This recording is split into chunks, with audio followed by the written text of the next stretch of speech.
Health authorities in the US say the drug use crisis is getting worse. Mental health issues caused by pandemic lockdowns have led to an increase in prescription drug overdoses. The opioid crisis was declared a public health emergency in 2017, but despite this increased awareness and federal funding, more Americans are losing their lives. Motio Koaripe reports. In the 12 months to April of this year, more than 100,000 people died of a drug overdose in the US. It's a sign that America's opioid crisis is out of control. Since we've been keeping track of these deaths, going back to the 60s, we've never seen anything like this. The death toll calculated during the height of the coronavirus pandemic is the highest on record and is an increase of almost 29% on the previous year.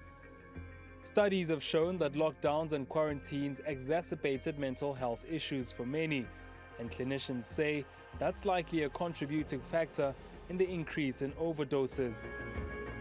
According to officials, the painkiller fentanyl, a drug 50 times as powerful as heroin, is one of the main culprits. Fentanyl has been a crisis in itself since 2013, and its toll on American lives and economy has been mounting. According to the healthcare industry research provider Premier, $35 billion was spent last year on hospitalizations and other healthcare costs for patients suffering opioid overdoses. Drug-related crime is also on the rise, costing nearly $15 billion in losses and legal costs in 2020. The overall economic loss is much higher, $92 billion, due to premature death, opioid-related incarceration, or inability to work due to health issues. President Joe Biden has called these new figures a tragic milestone and epidemic of loss.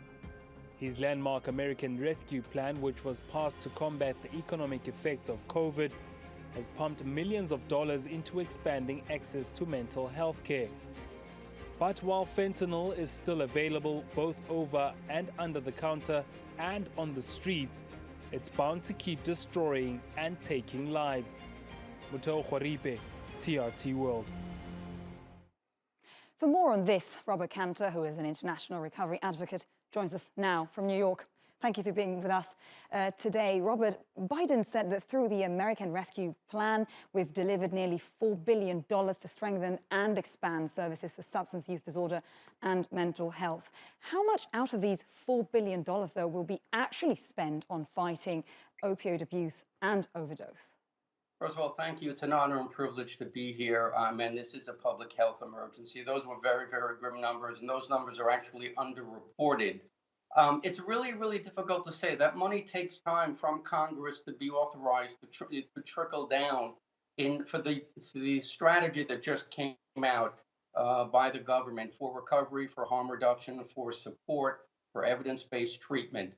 It's happening, but it's happening slowly. The problem we have, and again, thank you for having me, is that unfortunately the planets have aligned between the pandemic and between fentanyl, which I just cannot stress enough how potent and how brutal it is.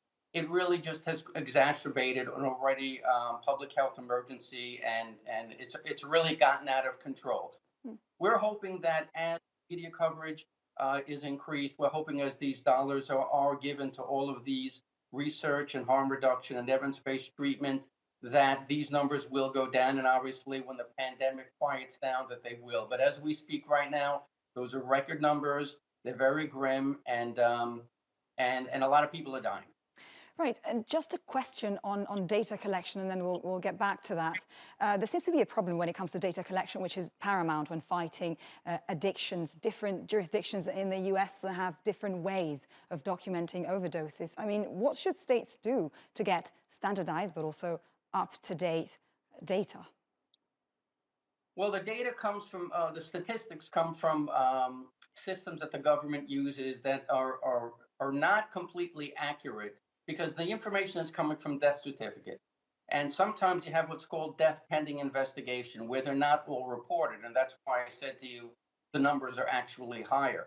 They're doing a good job on the statistics. This is really about funding and treatment. The statistics are important. It points out the severity of the situation. and the epidemic, but it's really about getting that money to treatment. I think I talked about this last time when I was here about the Purdue Pharma bankruptcy settlement and the importance of getting money now rather than letting get into the judicial system and getting that for treatment. This is not about punishing the problem away. This is not about incarceration. This is about treatment. When you have treatment, you have recovery, demand goes down, and there's less need, and there's less on the streets, and then hence there are less overdoses. Right, and one last question. You just touched on this, and COVID and lockdown in particular had a dramatic impact on drug overdoses and mental health issues as a whole. What can be done to prevent another wave of overdoses should another lockdown be implemented in the US, in Europe this winter? Well, for example, I'll give you an example. We have telehealth that we didn't have right now. So when you have that interruption of treatment and you combine it with issues of grief and issues of loss and just this disruption of in our society, people get sicker. People get sicker. And I think a lot of lessons have been learned on how to adjust the treatment environment and how to adjust the recovery environment so that more people have access to it.